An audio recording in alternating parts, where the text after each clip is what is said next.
강원 CBS 라디오 오해피데이 김선일 목사의 반가운 오늘입니다. 저는 소양선결교회를 섬기는 김선일 목사고요. 매주 토요일 날 12시 5분부터 1시 30분까지 우리 지역의 목회자들 또 교회 지도자들 또 기관을 섬기시는 평신도들 모시고 인터뷰 형식으로 진행하는 시간인데요. 오늘은 강원 가정위탁지원센터 관장으로 섬기고 계시는 우리 장미 관장님 나와 계십니다. 안녕하세요. 안녕하세요. 네, 아유.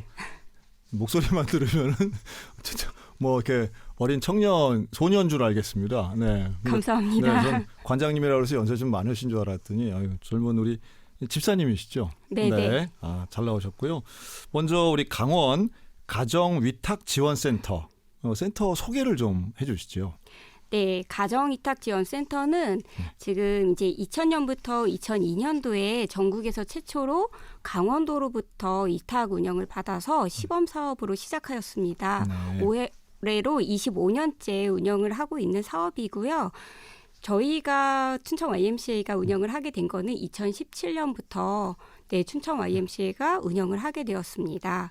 가정위탁지원센터는 도내에 있는 아동들이 학대, 방임, 그리고 질병, 빈곤, 장애 등의 사정으로 원가정에서 아동을 양육할 수 없게 되었을 때 아동을 보호 양육함으로써 안전한 가정 안에서 건강하게 생활할 수 있도록 도와주며 원가적인 가족 기능을 회복할 수 있도록 종합적인 서비스를 제공하는 아동복지 시설입니다. 아, 그렇군요.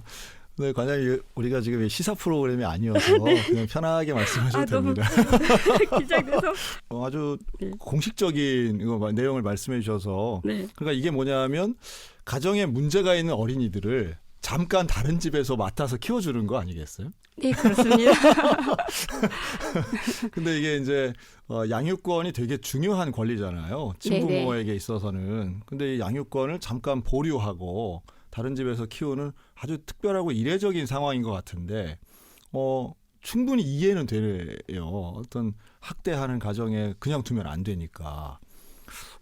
근데 이런 게 어떻게 좀 규모가 보편적인가요? 이런 위탁 가정들이 좀 많이 계세요?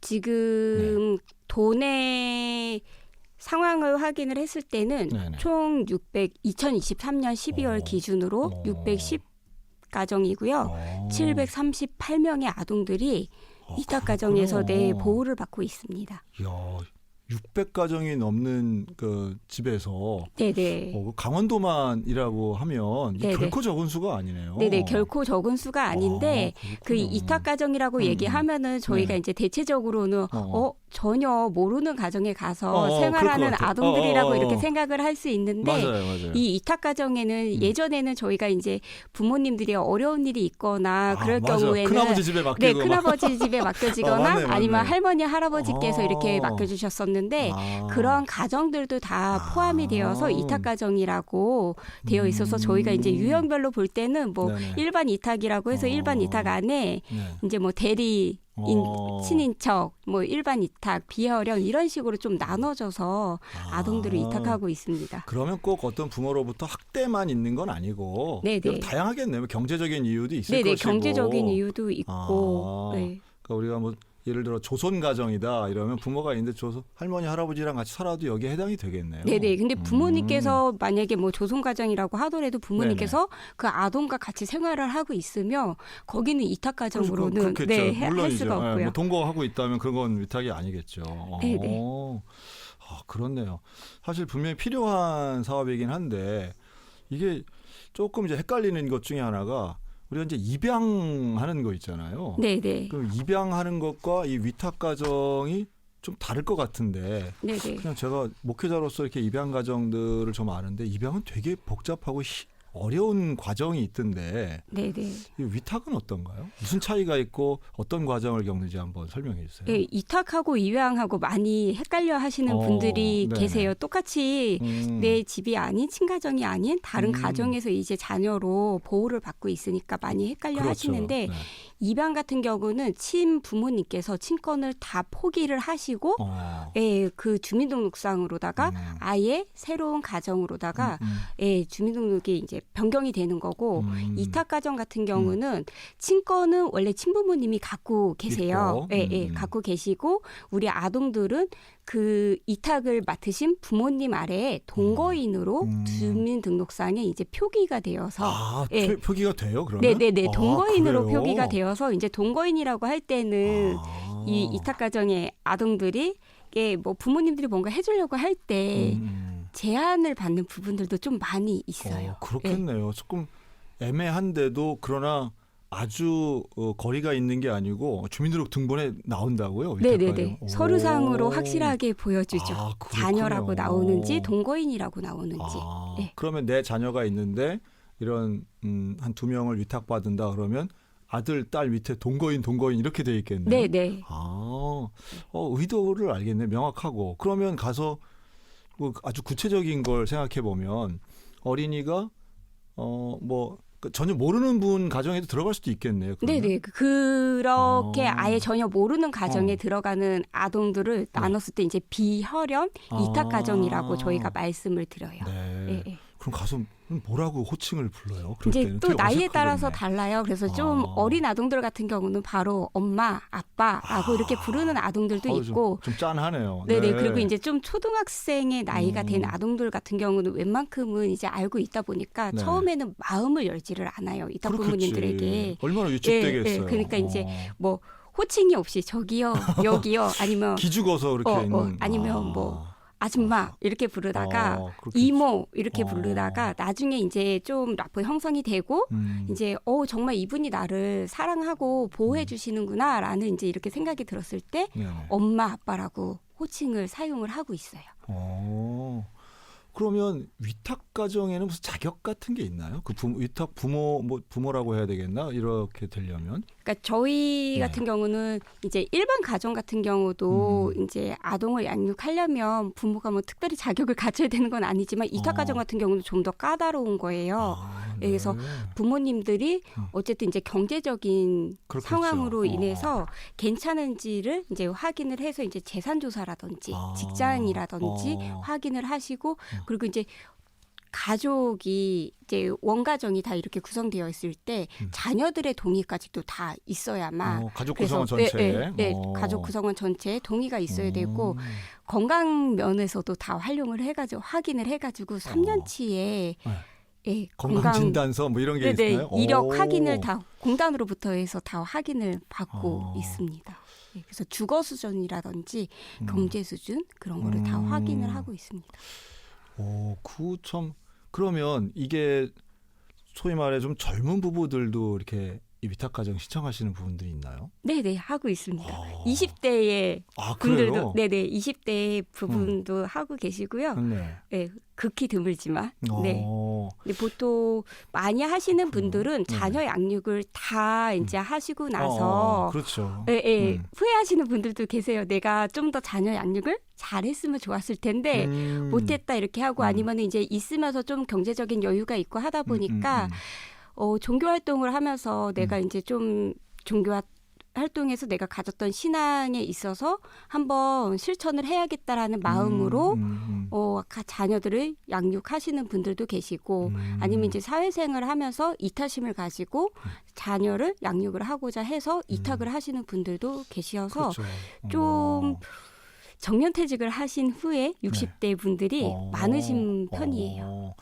근데 그냥 우리가 생각할 때 그 동기는 참 선하고 좋은데 어린이 입장에서는 나이 차이가 많은 어떤 분하고 같이 동거하는 것보다 그러니까 할아버지 또래잖아요. 그러면 네네. 본인 또래가 좀 더 좋을 것 같다는 생각은 드는데 그러니까 아이들의 만족도 같은 건 어떤가요? 아이들 만족도 같은 경우는 그래도 만족도가 높은 편이에요. 왜냐하면은 이 아동들이 정말 행복한 가정에서 잘 생활을 하다가 이탁 가정으로 온 게 아니라 말씀을 드렸던 것처럼 학대나 빈곤이나 아니면 이제 부모님들의 이혼으로 인해서 한부모 가정으로 있고 저희 일부는 이제 교도소에 수감되신 부모님들도 계세요. 그러다 보니까 이런 데서 보호를 받지 못했던 아동들이 내가 이탁 가정에 있는 부모님은 나랑 연령 차이가 좀 난다고 하더라도 정말 사랑으로다가 그렇게 해주시니까 그게 훨씬 더 근데 원가정을 가고 싶어 하는 마음은 있지만 그래도 여기서 안정적인 생활을 하고 있으니 만족도는 높은 편이에요. 그러니까 어떤 면에서는 좀 똑똑한 아이들은 입양과 이 위탁가정의 개념을 좀 잘 이해하면 네. 내가 영원히 이 집에 있는 게 아니고 네네. 엄마 아빠가 다시 돌아갈 수 있다 이렇게 생각을 하고 있으면 네. 여기서 받는 그 돌봄에 대해서 긍정적으로 생각할 수 있겠네요. 네네.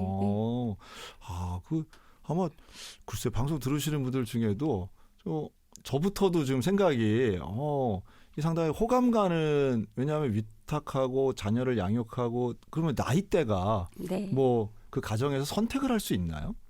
뭐 나는 뭐 5살, 뭐 아니면 초등학교 저학년 뭐 이렇게도 뭐 할 수 있나요? 그런 게? 저희가 이제 이탁 부모가 되시려면은 네네. 아까도 짧게 조건이 말씀을 있는데. 드리기는 네네. 했지만 또 일부 조건 중에 하나가 음. 교육을 이수를 하셔야 그래야 되세요. 그래야 네, 되겠죠. 그리고 이제 자녀와의 나이 차이가 60세 이상이 나면 안 되고 그 부모님의 연령이 25세 이상이어야만 할 수가 있으세요. 이게 무슨 말씀이 잘 모르겠네요. 그러니까 제가 이탁 부모를 하고 싶다 이럴 때는 제가 25살 이상이어야 되고 최소. 네네, 최소 25살 이상이어야 되고 아동하고 저의 나이 차이가 60살 이상이 나면 안 돼요. 그러니까 10살 소년이면 네네. 70이 넘으면 안 된다 네네네. 이런 말씀이겠네요. 네네. 그래서 이제 그런 부모님들은 이제 저희가 교육을 할 때 어떤 아동들을 선호를 하는지 그리고 이제 모든 아동들을 다 할 수 있는지 연령대가 있는지 그래야만 저희가 아동들이 있을 때 이제 서로 연결을 해주는데 네.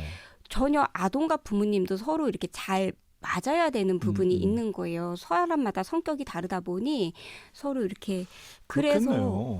그래서 그런 경우에는 뭐 연령 상관없다, 성별 네. 상관없다라고 하시는 분들께는 네. 모든 아동들을 한번 이탁 가능하신지를 저희가 확인을 하고 아까 말씀하셨던 네네. 것처럼 저는 5살의 아동을 원해요. 이럴 경우에는 그 연령대에 딱 5살은 아니더라도 그 비슷한 연령대의 아동이 있다면 기관에서. 그 부모님께 연락을 드려서 이탁 가능하신지를 확인을 하고 있습니다.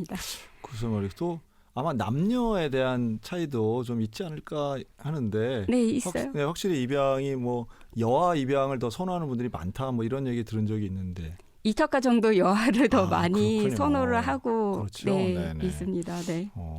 그리고 최근에 그 이혼하시는 분들 보면 네. 옛날에는 양육권을 가지려고 싸운 분들이 많았다면 지금은 서로 안 가지려고 싸우는 분이 많다. 전 그런 뉴스 보고 좀 충격을 받은 적이 있는데 네. 그게 이 자녀들한테는 버림받았다는 상처로 남잖아요. 네. 그런 아이들도 있을 수 있겠네요. 있습니다. 네, 그렇죠. 네네. 그런데 우리 부모도 날 버렸는데 이 가정에서 날 이렇게 받아주신다는 거에 대해서는 애들이 어쨌든 느낌이 좀 있겠네요. 네, 그래서 다시 말해 어떤 내 원가족보다도 더 여기 애착을 갖는 위탁 가정에 애착을 갖는 자녀들도 좀 있지 않을까요? 많은 아동은 아니지만 이제 처음에는 누구나 다 낯설어 하고 그렇죠. 있어요. 네네. 네, 그러다가 이제 조금 몇 년간 생활을 하면서 원가정으로 이제 가야 하고 이제 부모님들께서 이제 친부모님들이 아동을 원가정으로 데려가고 싶어하는 그런 부모님들이 있기는 한데 그럴 때 아동이 원치 않는 사례가 있을 수 있어요. 있죠. 네네. 지금 이제 이탁 가정에서 너무 부모님들이나 아니면 이탁 가정에 있는 원 가정의 형제들이랑도 그렇지. 너무 사이가 그렇지, 좋은 그렇지. 거예요. 맞아요. 그러다 보니까 가지 않기를 희망하는 아동들이 있어서 이럴 경우에는 이제 원 가정과 이탁 가정과 저희 가정 이탁 지원 센터가 이렇게 서로 협의를 해요? 협의를 해가지고 야, 이제 그렇지. 이게 사실 미성년이기 때문에 본인의 의사보다 네네. 보호자와 친권자 이 의견들을 아마 더 중요시 여길 것 같은데. 네, 이제 그런 경우에 그럴 때도 있어요. 그러면은 이제 원가정의 부모님들 같은 경우는 자녀들이 좀 희망을 하다 보니까 이탁 가정에서 생활을 할 수 있게끔 하는데 대신 예전에 비해서 좀 더 자주 연락을 하고 자주 만나고 해서 이제 아동이 스스로 친가정에 원가정에 올 수 있도록 그렇게 노력을 하고 있습니다. 기간은 한 어느 정도를 하나요? 기간은 위탁 기간. 이게 이제 조금씩 다 달라요. 그래서 처음에 이제 아동을 이탁을 하겠다고 이제 원가정의 부모님들이 할 때는 뭐 1년부터 해가지고 3년, 5년 이런 식으로 이탁 기간을 정하는데 그 기간대로 이렇게 실천을 해서 원가정으로 아동을 데려가는 사례가 있는가 하면 그동안에 부모님들도 뭔가 자립을 하고 경제적으로다가도 이제 좀 이렇게 많이 달라져야 되는데 저희가 지금 살기에 되게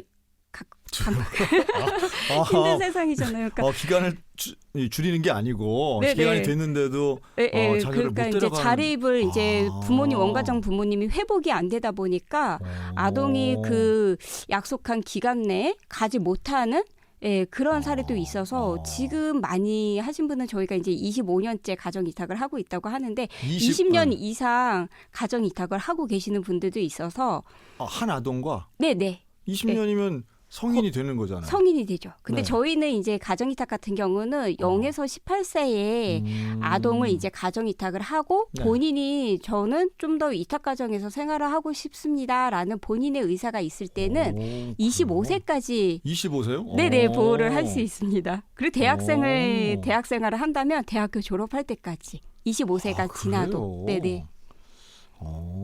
그래서 여기 성인인데 그렇고. 그럴 수 있게 이 정도면 뭐 그냥 친자녀죠. 뭐. 친자녀죠. 네, 20년을 같이 살았으면. 그래서 20세 이제 뭐 어릴 때부터 데려왔을 때 데려왔다고 이제 가정을 한다면 20세 이상이 된 거예요. 그래서 이 아동의 뭐 이제 대학이라든지 취업이라든지 결혼까지도 근데 그렇게 종료가 돼서 원가정에 갔음에도 불구하고 계속 이제 연락을 하면서 이 자녀가 결혼을 할 때 같이 그 결혼식을 준비를 해주시는 부모님들도 계세요. 그러니까 부모가 뭐 두 분이신 두 가정이신 거죠. 네네. 참 훌륭한 분들이 많네요. 네, 많이 있습니다. 진짜 이렇게 사실은 세상에서 지금같이 저출산 시대에 자기도 아이를 안 낳는 이 시대에 남의 자녀를 위탁받아서 이렇게 키우는 그 일을 자발적으로 하시는 분들이라면 정말 생명을 소중하게 특히나 우리 기독교적 가치관에 되게 맞을 것 같은데 어떤가요? 실제로 기독교인이 혹시 많을까요? 목사님 가정에서 되게 많이 하고 계세요. 그렇죠. 네네 목사님 가정에서 저희 한 과반수 이상을 목사님 가정에서 하시고 계신다고. 그렇군요. 네네. 저도 지금 마음이 우리 집도 애가 많은데 근데 목사님들 가정이라면 충분히 그런 생각이 들 것 같아요. 네. 가치관 자체가 그걸 가장 소중하게 여기는 분들이 많으니까. 사모님도 힘드실 것 같은데. 사모님들 힘들지 뭐. 그렇군요. 근데 사모님들 저도 이렇게 만나 뵀었어요. 이렇게 하는 가정에 방문해서 만나 뵀는데 정말 너무 예뻐하세요. 너무 예뻐하시고 이 아이가 있기 때문에 우리 가정에 하나님의 축복이 있다라고 이렇게 또 간증을 하시기도 하다 보니까 너무나 감사한 마음도 들고 기쁘기도 하더라고요. 그러니까 전 저출산 극복을 목사적 관점에서 본다면 우리 기독교적 가치관을 가질수록 사실은 생명을 낳는 것도 낳는 거지만 생명 자체에 대한 축복이라고 생각하는 그 지점이 저는 저출산 극복의 또 하나의 열쇠가 될 수 있다 이렇게 보는데 CBS나 우리 다 그런 운동 하잖아요. 저출산 극복 운동. 네네. 네. 참 좀 감사하네요. 그 목사님들 가정이 이렇게 많다는 거는 그 어린이들에게도 분명히 축복이라고 생각이 드네요. 네. 가끔 목사님 가정에서 이렇게 하시면서 자녀에게 종교를 조금 강요하시는 분들도 계시기는 하세요. 신앙 훈련을 하겠죠. 당연히. 네네. 근데 이게 어느 적절한 수준이면 괜찮은데 너무 심하게 하다 보니 왜 목회자 가정의 자녀들이 굉장히 많은 스트레스를 받고 있다고 하잖아요. 그래서 조금 어긋나는 행동을 하기도 하고 비행을 한번 생각해보기도. 그럴 수 있습니다. 근데 이 이탁 가정의 아동들에게도 그렇게 하시는 분들이 있다 보니까 그걸로 이제 조금 스트레스를 받는 아동들도 있어서 좋고. 매일마다 가정 예배 드려야 되고 기도해야 되고 이거 왜 해야 돼요? 막 이제 이렇게 나오겠죠. 근데 그 나이 때는 충분히 그럴 수 있습니다. 그 저희가 가정이탁에서는 종교적인 자유를 줘야 되기 때문에 강요할 수가 네네 그렇군요. 이게 이제 저희 그냥 개인적으로 데려왔다면 괜찮은데 이건 어쨌든 법의 정부 지원 사업으로 이렇게 국가 지원 사업으로 하다 보니 종교의 자유를 허용해야 되는 그런 부분이 있어서 그러면 이게 아동 하나의 지원금도 있나요? 네네 지원금이 있는데 우선은 이제 지원금 같은 경우는 아동 양육비라고 해서 그렇겠죠. 네. 아동의 연령에 따라서 지원되는 지원금이 조금 달라요. 그래서 미취학 아동 같은 경우는 24년 기준으로 했을 때 34만 원 정도이고요. 그리고 이제 초등 연령의 아동들 같은 경우는 45만 원. 그리고 이제 중등 이상의 연령의 아동들에게는 56만 원. 네. 세밀한데 네. 근데 이게 직접 요새는 내가 자녀를 낳아서 키워도 이렇게 양육 지원비가 나오잖아요. 어릴수록. 네네네. 아동 양육비. 네. 예. 그거에 비하면 오히려 많지는 않네요. 오히려 나이가 들수록 많아지는 좀 다른 구조를 가지고 있네요. 아동에게 있어서는 똑같이 정부 사업이기 때문에 그게 나오고 이거 외에도 가정위탁 아동으로 책정이 되게 되면은 국민생활기초 보장법에 의해서 아동들이 기초생활 수급자가 되어서 생계비 그렇군요. 지원이 되고 네네. 그렇게 되겠네요. 예. 그리고 이제 이거는 물질적인 후원이고요. 이 물질적인 후원 외에도 초등학생들 같은 경우는 학원비 그리고 이제 대학생들 같은 경우 초중 고등 학생들은 학원비 많지는 않지만 예, 적지만 그래도 학원비가 좀 지원이 되고 있고 대학생 같은 경우는 한국장학재단을 통해서 국가장학금을 그렇죠. 네네 지원을 하고 있고 이제 이거 외에도 아이들 상해보험 가입 그리고 이제 디딤 시합 통장이라고 네, 들어봤어요. 저 들어봤는데 그런 것도 다 정부 지원에 사실은 청년 자활이라든가 이런 다양한 프로그램들이 있는데 그런 것 중에 하나겠죠. 뭐. 네네. 그래서 디딤 시합 통장이라고 해가지고 네네. 1대2 매칭을 해주는 거예요. 국가에서. 그러니까 그렇죠. 이렇게 조금 자산 형성을 해서 아동들이 이제 25살까지 보호를 받을 수 있다라고 했으니까 그때 이제 또 스스로 원가정에 복귀할 수 없는 아동들 같은 경우는 스스로 자립을 해서 또 경제적인 활동을 해야 되는 부분이다 보니 이 자립정착금의 지원도 이제 나중에 할 수 있게끔 그런 역할을 하고 있습니다. 시스템이 잘 돼 있네요. 근데 한 달에 아동들이 이제 이탁 부모님들이 이거는 근데 또 오로지 아동들을 위해서 사용해야 되는 그렇겠죠. 금액이고 좀 100만 원이 넘는 금액인데 이게 아동들을 양육할 때는 턱없이 부족하기는 한 부분이 그럼요. 있습니다. 돈 많이 들어갑니다. 많이 들어가요. 그럼요.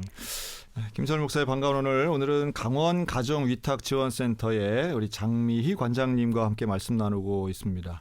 이 가정위탁 프로그램, 가정위탁지원센터 하는 일들을 들으니까 뭐 조금 알았던 것 같지만 사실은 뭐 이렇게 자세하게 듣긴 처음인데 이런 사업들 또 이런 일들에 많은 분들이 헌신하고 있구나 하는 그런 좀 좋은 감정이 드네요. 근데 관장님 같은 경우는 원래 고향이 강원도시라고요? 네. 강원도 양구 해안이고요. 펀치볼. 목사님 알고 계시네요. 네. 네, 거기 해안은 진정한 접경 지역 한반도의 배꼽, 한반도의 정중앙이네요. 너무 잘 아시는데요. 저도 강원도 도민이니까요. 네. 그 시래기도 나오고 곰치 이런 거 나오는데 아닙니까? 네, 그렇습니다. 진짜 강원도 사람이네요, 관장님도. 그러다가 그럼 어떻게 양구에서 계속 사셨어요? 중학교 때까지는 제가 양구에서 생활을 했고요. 네. 고등학교를 춘천으로 진학을 하면서 언니랑 같이 여기에서 자취 생활을 했어요. 근데 민통선 지역에서 사신 거예요? 네네. 거기 아무나 막 들어갈 수 있나요? 그렇게? 그때 당시에는 아무나 못 들어가고 저희 이제 차가 없기 때문에 버스를 타고 다니면 항상 신분증 그리고 저희 같은 경우는 학생증을 확인을 해서 없는 사람들 같은 경우 내리고 군인들은 신분증이 없는 사람들은 신원 확인이 안 되기 때문에 버스에서 내려야 돼요. 그래서 누군가가 확인이 되는 분이 있어야만 마을로 진입을 할 수가 있어요. 초등학생이 무슨 신분증이? 저희 초등학생 때는 안 하죠. 그 정도는. 안 하고? 네네. 그러니까 이제 좀 고등학생 이후부터는 학생증이 나오다 보니까 중고등학생부터는 학생증을 그래서 항상 갖고 다녔었어요. 야, 정말 특별한 어린 시절이었겠네요. 민간인보다 군인 더 많이 보셨겠는데? 군인 많이 보고 가가지고 뭐 학용품도 많이 받고 군인들한테 건빵도 많이 학용품을 받고.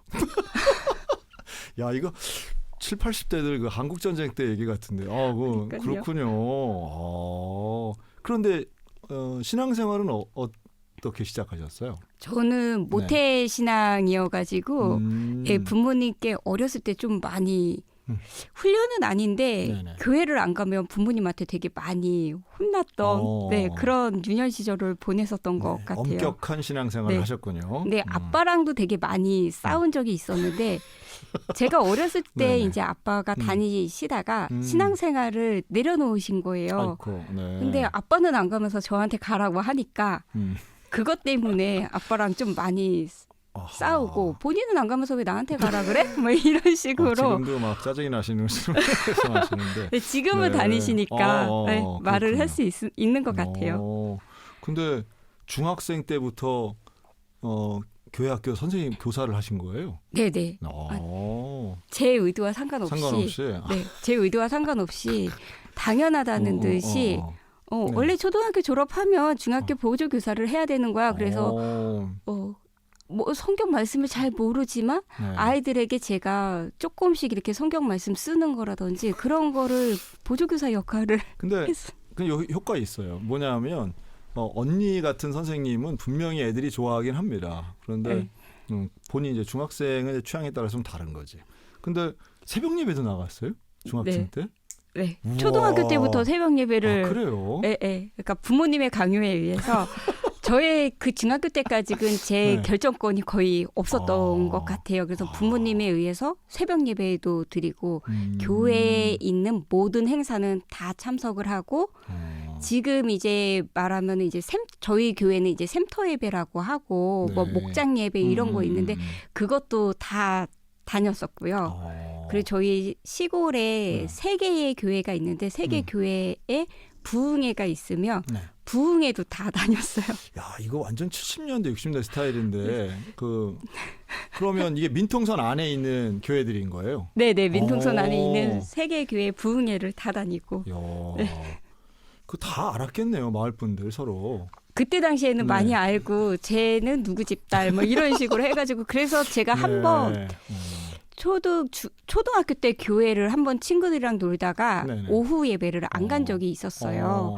근데 그거를 어떤 분이 제가 놀고 있는 거를 보시고 저희 부모님한테 말씀을 하셔가지고 역시 그 민통선 안에 신고 정신이 투철한 분들이 많이 사시네요. 그래서 그날 저녁 때 아빠한테 굉장히 많이 혼난 기억이 있어서 그 다음부터는 빠지지 않고 다녔었던 것 같아요. 지금도 이 마을들이 다 있는 거죠? 네네, 다 있는데 지금은 젊은 분들 같은 경우는 자녀 교육 때문에 이제 또 도시로 다 많이 떠나시고 지금은 연로하신 분들이 계시고 제가 중학교 때까지 거기서 생활을 했기 때문에 그때 이제 알고 인사드리고 하셨던 분들이 이제는 하늘나라에 가신 분들이 너무 많으셔가지고 네. 그래서 네네. 그러면 지금은 그 통행이 좀 자유로운가요, 지금? 지금은 자유로워요. 그냥 민통선 해제가 되어서 자유롭게 그렇군요. 택배도 가고.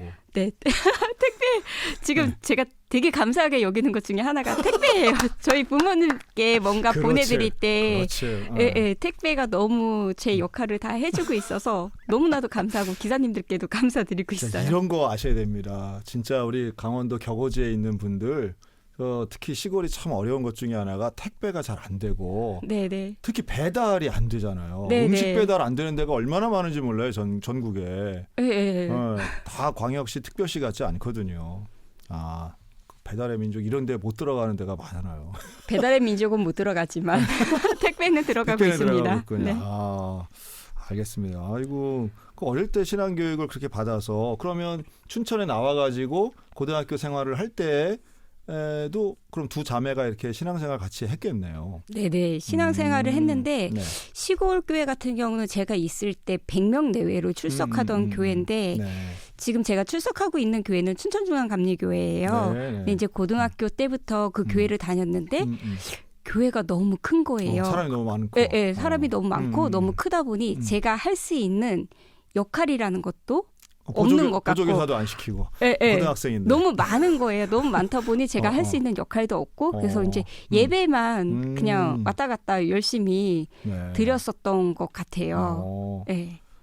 뭐 그때도 춘천에도 다 좀 큰 교회도 있지만 작은 교회들도 있었을 텐데. 언니 먼저 나와 있는 언니가 언니하고. 춘천중앙교회를 다녔고 근데 언니도 저랑 같은 고민을 했었던 것 같아요. 저희가 이제 중학교 때까지는 워낙 이제 봉사활동을 많이 했었었기 때문에 이렇게 왔다 갔다 하는 신앙은 아닌 것 같다 이래가지고 둘이 같이 춘천에 있는 몇 개 교회를 한번 다녀봤었어요. 고등학생들이 네네 대단하네요. 몇 개 교회를 이렇게 다니면서 어느 교회를 다닐까 이렇게 했었는데 결국에는 언니가 최종적으로 결정을 내리더라고요. 다른 교회 못 가겠다. 그냥 여기 계속 다니자 이래서 네. 그때부터 계속 중앙교회를 다니고 있습니다. 그렇군요. 네. 아이고 뭐 교회 선택 중요한데 네. 도청 근처까지도 오셨으면 좋았을 것 같아요. 그러게요. 제가 목사님을 미리 만나 뵀었어야 됐는데 아쉬움이 남습니다. 알겠습니다. 그렇게 기도하다가 한 이제 성인이 되시고 네. 대학도 그러면 춘천에서 다니신 거예요? 네, 춘천에서. 근데 어머니 위해서 기도하신 적이 있으셨다고요? 네네. 20살 때. 네네. 그때 뭐 어머니께서 뭐 몸이 좀 편찮으시고. 네네. 그때 이제 네. 엄마가 제가 20살 때 병원에 가셨었는데 디스크가 너무 심해서 걸음을 아예 걸으실 수 없는 상황이 되신 거예요. 근데 네. 20살 때 디스크라는 병명을 제가 잘 몰랐었었고 병원에서 의사 선생님이 하신 말씀이 지금 치료를 하지 않으면 이제 영영 걸을 수 없다라는 그렇게 말씀을 해주셔서 교회 부흥에 이제 집회가 있을 때 기도를 하면서 엄마만 낫게 해주신다면 하나님께서 명령하시는 모든 일에 제가 순종을 하겠습니다. 네. 단 한 가지 그런데도 조건을 달았어요. 단 한 가지 선교 해외 활동은 저한테는 명령해 주지 않으셨으면 해외 선교사는 어렵고 그거는 못 하겠으니 그거는 안 해주셨으면 좋겠습니다라고 이제 기도를 다 이제 부흥회 끝나고 나서 집에 와서 되게 많이 후회를 했어요. 내가 왜 하나님께 그런 약속을 했을까? 하나님께 약속을 하고 순종하지 않으면 나중에 그만큼 또 큰 벌을 내리신다고 했는데 나 어떡하지? 이러면서 좀 후회를 했던 기억이 있어요. 그렇군요. 그래서 그 응답으로 지금 위탁지원센터 하고 계시는 것 같네요. 그렇군요. 그리고 이제 계속해서 그럼 춘천에서 주로 거주하셨겠네요. 춘천을 떠나본 적이 없습니다. 그래요? 네네. 그냥 양구하고 춘천이군요. 네네. 직장 생활은 홍천에서 2년 정도인데 저희 법인에서 운영하는 기관에서 이제 출퇴근을 했었었고 춘천에서 계속 거주를 했었습니다. 네. 그럼 이제 첫 번째 시장도 어떻게 YMCA에서 시작하신 거예요? 제가 첫 번째 시작은 이제 가정 형편이 솔직히 시골 같은 경우는 저희가 4명의 형제예요. 저는. 네, 4명의 형제다 보니까 4명을 다 교육시키기에는 시골에서 부모님이 너무 어려우셨기 때문에 이제 20살 때 대학을 진학을 하면서 직장 생활도 같이 겸했어요. 그래서 야간 대학을 다녔고 직장 생활을 했고 근데 이제 실습이나 학교 생활에 집중을 해야 되다 보니까 제가 1년 정도 직장 생활을 했었고 그다음에 이제 졸업하면서 IMF 가 있었는데 저는 유아교육을 전공을 했어요. 네네. 그러니까 당연히 이제 IMF 때 이제 서류를 이제 제출을 하는데 저는 이제 유아교육을 했지만 저랑은 맞지 않는다라는 생각을 그럴 수도 있죠. 저랑 맞지 않는다라는 생각을 해서 진로 변경을 했어요. 난 그냥 일반 회사를 다녀야겠다라고 진로 변경을 했는데 서류를 내는 곳마다 다 탈락을 하더라고요. 그래서 나 이렇게 되게 부족한 사람이고 일반 회사에 다닐 수도 없는 사람인가라고는 생각을 해서 제가 직접 서류 냈던 곳에 전화를 했어요. 저 떨어진 이유를 알고 싶다고. 왜 떨어뜨렸어요 이거는. 당당하네요. 네. 그랬더니 유아교육 전공자이기 때문에 언제든 이직 가능성이 있어서 채용을 할 수 없다라고 얘기를 들었었는데 제가 몇 곳을 전화했는데 똑같은 답변을 듣게 된 거예요. 그렇게도 생각할 수가 있겠나요? 어쨌든 그런 또 경험치들도 있으신 모양이네요. 그러면. 네네. 그래서 이제 그 다음에 이제 두 번째 직장이 YMCA인데 생활정보지를 보고 다른 거는 생각 안 하고 춘천 YMCA는 기독교 단체이구나. 그럼 내가 여길 가야겠네. 그래서 서류를 내서 면접을 봤는데 또 떨어졌어요. 또 반전이 있네요. 네네. 네네. 떨어졌는데 일주일 후에 다시 연락이 오더라고요. 채용 이제 했던 분이 못 다니겠다고 했는데 101번 이제 특허를 올리네요. 네, 붉게 하겠지만 그래도 네네. 같이 일할 수 있겠냐 해가지고 할 수 있다고 해서 지금까지 인연을 맺어오고 있습니다. 아유, 이렇게 설명을 참 잘하시네요. 아주 뭐 쥐락펴락하면서 이렇게 취업하는 과정을 아주 쫙 설명해 주셨어요. 그래서 이제 지금까지 네네. 그리고 이제 센터장까지 오는데 그러면 YMCA의 대부분 많은 일들을 이렇게 겪으셨겠네요. 네, 뭐 전체적인 거를 다 알지는 못하지만 그래도 20년 이상 YMCA에서 네네. 근무를 했기 그렇네요. 때문에 어느 정도는 상황은 다 알고 있습니다. 네. 네. 그럼 어때요? 유아교육 전공한 게 좀 YMCA 일하는데 좀 도움이 되셨나요? 지금 많이 도움이 되고 있는 것 같아요. 네, 그러신 것 같아요. 네, 제가 사회복지도 하기는 했지만 지금 이제 가정의탁에서 근무를 하게 되는 자격 요건 중에 하나가 유아교육 전공자이기 때문에도 하고 있는데 그 유아교육을 하면서 아동 발달이라든지 학령기나 이제 그리고 전체적인 가정에 대해서도 그렇죠. 가족 상담이나 이런 것까지 그리고 특수 아동론에 대해서도 저는 이제 공부를 했었었는데 이제 여기에는 738명의 아동이 있다 보니까 굉장히 다양한 아동들이 있는 거예요. 가정이탁에 대해서. 그렇죠. 그리고 이제 저희 이제 상담원들이 이제 일일이 가정을 방문해서 상담을 할 때 어려운 부분들도 있는데 그런 거에 대해서 서로 대화 나눌 때 유아교육을 했던 것들이 이제 좀 오래되기는 했지만 도움이 되기는 하더라고요. 근데 제가 지금 느낌이 어떤 센터 관장님보다는 네. 정말 유치원 원장님 같은 느낌이 더 드세요.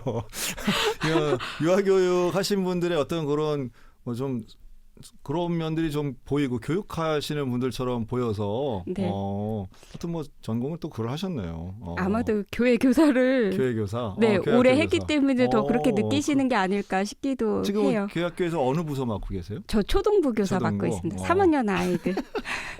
대단하죠. 네, 3학년 뭐 훌륭합니다. 근데 지금 이 센터 가시기 전에는 또 청소년 분야도 하셨다면서요? 네네. 청소년 상담복지 센터에도 있었었고 네네. 청소년 쉼터에서도 근무를 했었었는데 네, 청소년 쉼터는 이제 예전에는 가출 청소년, 비행 청소년이라고 그렇죠, 일명 그렇죠. 이렇게 일컫기는 했는데 요즘에는 그런 용어를 많이 사용하지는 않고 가정박 청소년이라는 용어를 사용을 해요. 그래서 예전에 정말 비행을 저질러서 오는 청소년이 많았다면 지금 청소년 쉼터에서 생활하는 청소년들 같은 경우는 가정위탁과 비슷한 상황에 있는 그렇죠.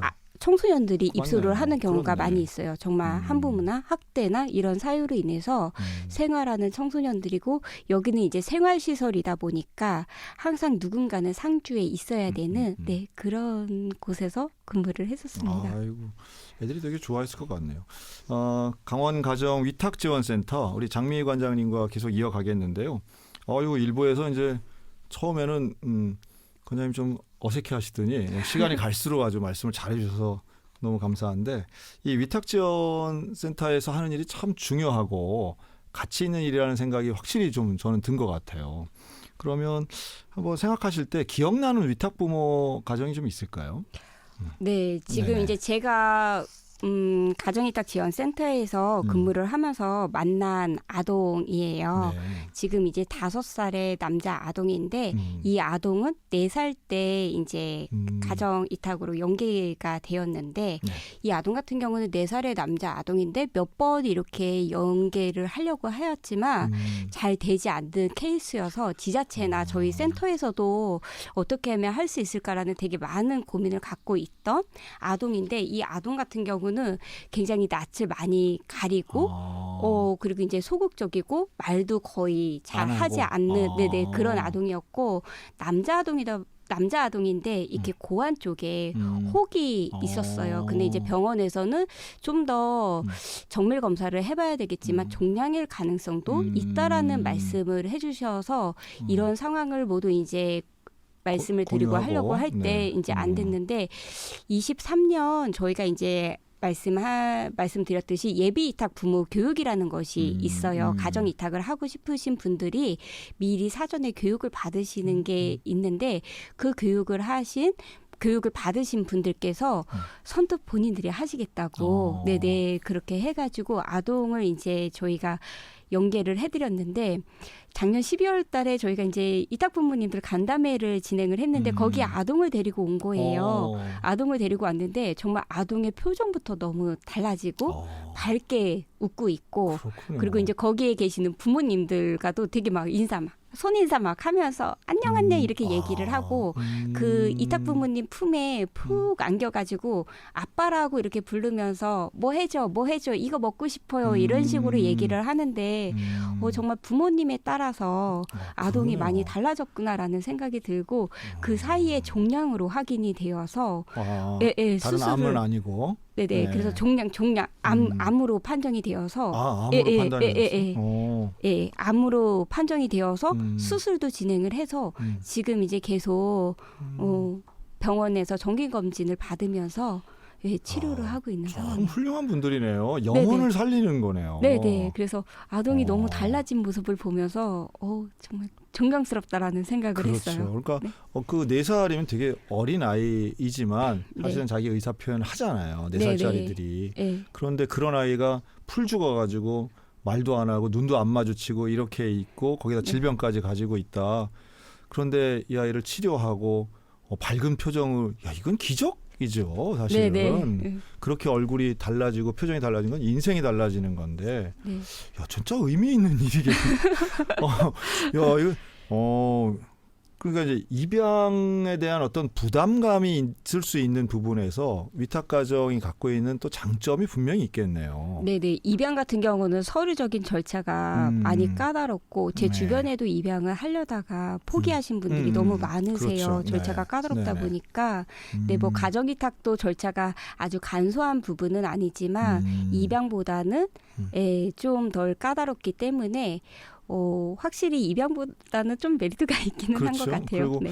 이게 혹시 이제 제가 몰라서 그런데 독신자도 위탁 가정이 될 수 있나요? 네네. 지금 저희가 이렇게 말씀드렸던 네네. 그 조건에 부합하다면 가능합니다. 1인 가구도 가능해요? 네네. 1인 가구도 그래요? 가능해요. 네. 그러니까 혼자 사시는 분도 아이와 함께 살 수 있는 그런 거네요. 네네. 그러면 주기적으로 이제 이건 뭐 나쁜 생각이긴 하지만 아동에게 위해가 될 수 있는 것도 있으니까 주기적으로 어떤 뭐 검사라고 해야 되나 확인이라고 해야 되나 이런 과정은 있으시겠네요. 저희 이제 가정위탁 지원 센터에 저를 포함해서 14명의 실무자가 근무를 하고 있어요. 네네. 그리고 이제 저희 상담원들 같은 경우는 상담별로 지역을 이렇게 맡아서 정기적으로 아동 모니터링을 하는데 전화 상담을 할 때도 있고 아니면 부모 상담을 할 때도 있고 그리고 이제 직접 가정 방문을 해서 아동과 부모를 만나고 이제 또 이제 가정위탁을 하다 보면은 좋은 일만 있는 건 아니에요. 사춘기 그렇죠. 아동 청소년들도 있다 보니 힘들 때도 있는데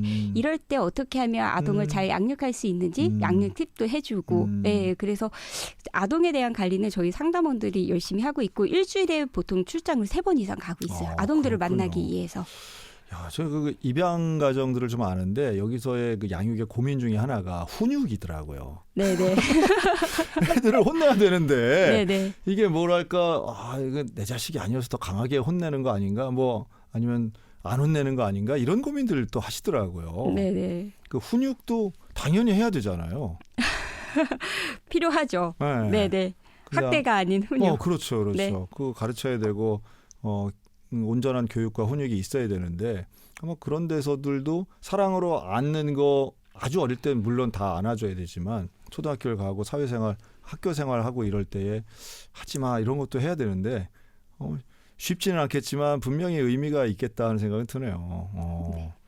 이 아이들이 뭐 학교에서의 어떤 문제가 일어난다든가 하게 되면 보호자로서 이 위탁 가정의 부모가 가서 하는 건가요? 네네. 네, 가가지고 이제 네네. 뭐 학교 뭐 선생님 면담이라든지 그러면 아니면 또 뭐 학부모 간에 이제 또 뭐 서로 사과가 있을 수도 있으니까 그렇죠. 그런 부분들은 다 직접적으로 하고 계세요. 그러면 어느 정도의 이 보호자의 그 역할과 자격이 다 있으신 거네요. 그러니까 친권만 갖고 있지 않고요. 친자녀보다도 더 많이 잘 역할을 하고 계세요. 네, 친권만 없는 친부모님과 똑같으세요. 네. 그렇군요.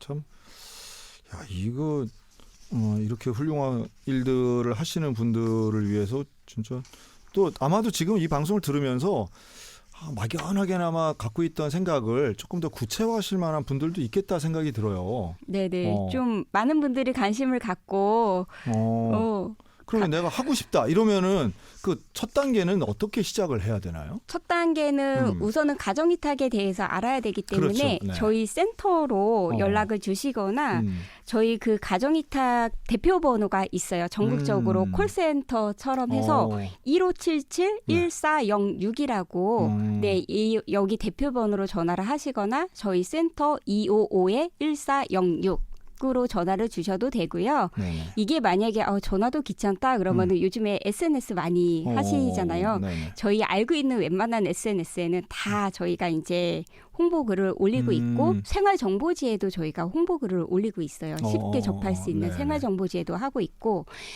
이것도 좀 귀찮아, 힘들어. 그렇다면 지금 저희는 이제 강원특별자치도의 이탁 운영을 하고 있기 때문에 강원특별자치도나 아니면 내가 속해 있는 18개 시군 지자체에 연락을 하셔서 저는 가정이탁에 관심이 있습니다. 하고 싶습니다라고 이렇게 한다면 그쪽에서 저희 쪽으로도 연락을 해주시고 있습니다. 그럼 지금 현재 관장님 센터는 어디에 있어요? 저희는 이제 춘천에 소재하고 있으면 춘천 YMCA 건물 2층에 있고 소재지는 후평동에 있습니다. 네. 알겠습니다. 1577-1406. 네네. 1406. 그러면 이건 이제 전화를 해서 하면 이제 안내를 받으실 거 아니에요? 네네. 안내 받고 이제 그럼 필요한 거는 이제 교육과 서류적인 일들과 내가 할 수 있는 역량과 영향을 안내 받으시면 용기를 내는 일 하면 그리고 네네. 이제 가족들의 동의들 네네. 그러면 그렇게 이런 마음을 갖고 계신 분들에게는 하여튼 도전해 볼 수 있는 네네. 계기고 더 늙기 전에 하시면 좋겠네요. 60세 나이 차이 나면 안 된다니까. 네네. 그렇죠. 그 아이 하나 키우기가 정말 힘들어. 젊은 부부들도 너무 벅차하시는 분들도 많은데 네네. 이러한 양육의 기쁨 그걸 좀 많이 좀 누리셨으면 좋겠습니다. 보시면서 또 다른 기도의 제목 같은 거 있으시면 한번 말씀해 주시죠. 네. 제가 이제 기도하고 있는 게 좀 몇 가지가 있는데 우선 첫 번째는 제가 이제 그 가정이탁 지원 센터의 슬로건이 있어요. 네. 꿈꾸는 아이들, 희망이 넘치는 가정, 더불어 행복한 지역사회인데 한 번만 더요. 뭐 꿈꾸는 아이들, 희망이 넘치는 가정, 더불어 행복한 지역사회. 이게 저희 가정이탁 지원센터의 슬로건이에요. 그래서 이제 이 슬로건처럼 아이들이 건강하고 행복하게 성장하고 그리고 이제 많은 분들이 가정이탁에 관심을 가져주셔서 정말 예비이탁 부모님들이 많고 아이들이 행복하게 가정에서 생활할 수 있으면 좋겠다라는 게 저희 첫 번째 기도 제목이고요. 아이러니하네요. 어떤 면에서는 위탁 가정이 필요 없는 것이 훨씬 더 좋겠죠. 그럼 사각지대에 있는 아동들로 바꾸도록 하겠습니다. 그러니까 원래는 위탁 가정이 필요 없을 정도의 원가정들이 다 화목하고 하면 제일 좋겠고 그러나 이제 사각지대에 있고 뭐 가정 밖 청소년들 위해서 하는 이런 위탁 가정들이 현재 일단 그 역할을 잘했으면 좋겠고요.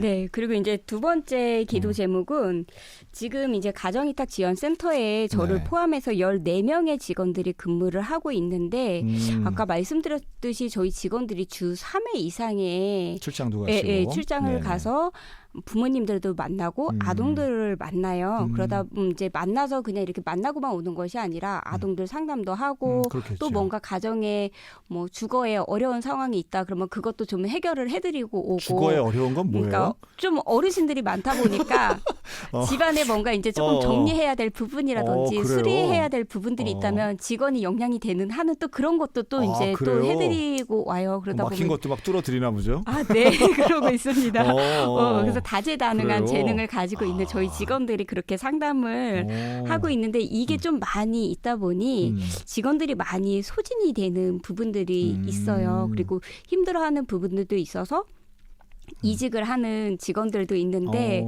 저희 직원들이 정말 이렇게 많이 소진이 되고 하기는 하지만 좀 이렇게 예방할 수 있는 그런 방법도 제가 좀 찾을 수 있으면 좋겠고 직원들이 좀 지치지 않았으면 좋겠다. 정말 그리고 이직하지 센터장 않고 다우신 말씀이네요. 네, 네, 이직하지 않고 오래 같이 일하면 좋겠다. 리더의 고민이 묻어납니다. 지금 네. 있는 직원들이 제가 너무 감사하게도 너무 잘 역할을 해주고 있어요. 그래서 직원들을 보면서 제가 많이 배우고 네, 있기 때문에 네. 이 직원들이 정말 계속 잘 같이 일을 해주면 좋겠다라는 네, 두 번째 기도 제목이 있습니다. 네. 네. 아까 세 가지라고. 저 네 가지. 네. 좀 많이 네. 있죠. 이거 말씀하세요. 네. 네. 그리고 세 번째는 네. 이제 어쨌든 가정위탁 지원센터를 기도하니까 제가 이제 YMCA에 소속되어 있기 때문에 YMCA를 위해서도 YMCA 목적문에 나온 것처럼 YMCA가 지역 사회에서 하나님의 말씀을 전파하고 사랑과 정의와 평화의 실현을 위해서 이게 목적문에 있는 내용이에요. 그래서 실현을 위해서 지역 사회를 섬기는 YMCA가 되었으면 좋겠다라는 네. 기도 제목이 있고요. 네. 마지막으로는 아주 정말 똑소리 납니다 지금 아주. 네네. 마지막으로는 제 개인적인 네. 기억이 네 기도 제목입니다. 제가 최근에 이제 시편 말씀이나 읽으면서 그리고 이제 다윗 왕에 대해서 성경 말씀을 읽으면서 느꼈던 게 다윗 왕이 뭔가 이렇게 할 때면 항상 하나님께 많이 질문을 하더라고요. 하나님 이거 해도 되겠습니까? 라는 질문을 가장 많이 한 성경 인물 중에 한 명이었던 것 같아요. 네. 근데 저도 제가 뭔가 하다 보면은 바쁠 때 그냥 제 의지대로 제 생각대로 툭툭툭툭 할 때가 있어서 뭔가를 할 때는 제가 그 제 생각보다는 하나님께 먼저 질문을 하고 기도를 하고 그렇게 좀 삶을 살아가는 제가 되었으면 좋겠다라는 기도 제목이 있습니다. 네.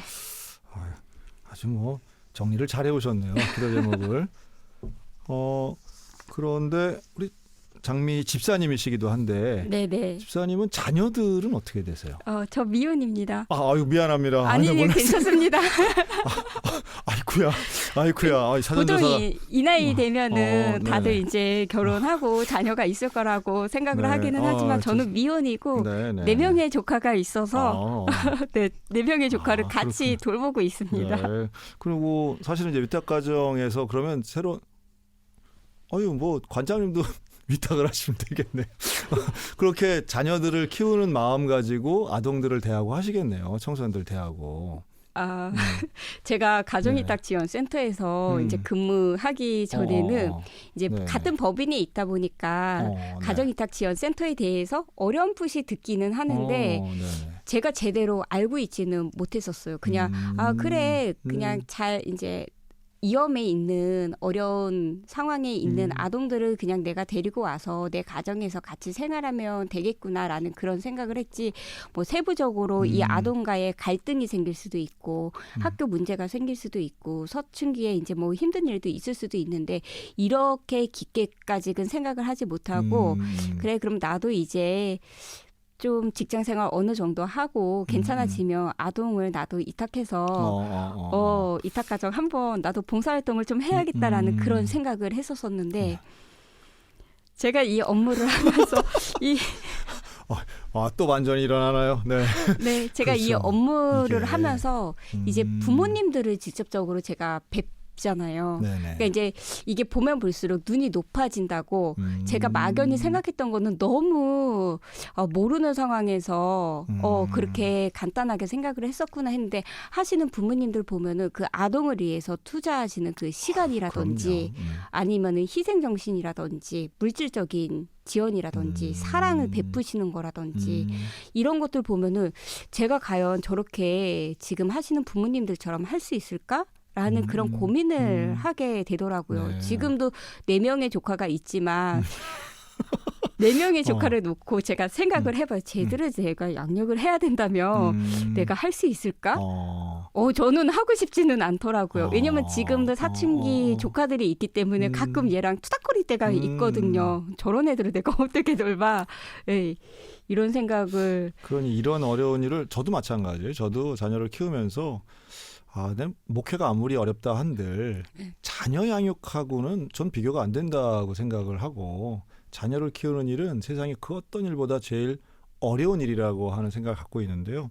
뒤집어 생각하면 그만큼 의미가 있다. 네네. 그만큼 어려우니까 어려운 만큼 의미가 있고 그 하나님 정말로 원하시는 일이다. 그래서 하여튼 뭐 얼마나 들으실지 모르겠는데요. 저도 이 위탁 지원센터를 통해서 위탁하고 계시는 그 부모님들에게 정말 격려와 축복의 말씀을 좀 드리고 싶습니다. 여러분들이 하시고 있는 그 일은 그래서 제가 볼 때 하나님이 제일 기뻐하실 만한 일을 하시는 거 아닌가. 목사보다 훌륭하시고 다만 이제 네네. 목사님들이 많으시다니까 저는 오히려 참 감사하네요. 아, 네네. 정말 인생의 가치를 제일 잘 아시는 분들이 이 안에서 계시고 같이 협력하시는 우리 장미 집사님, 관장님 이 일이 앞으로도 더 많은 분들과 협력하고 네네. 우리 직원들에게도 보람이 있고 네. 위탁 가정에도 큰 만족이 있는 그런 일들로 발전이 되셨으면 참 좋겠습니다. 저도 계속 응원하겠습니다. 네.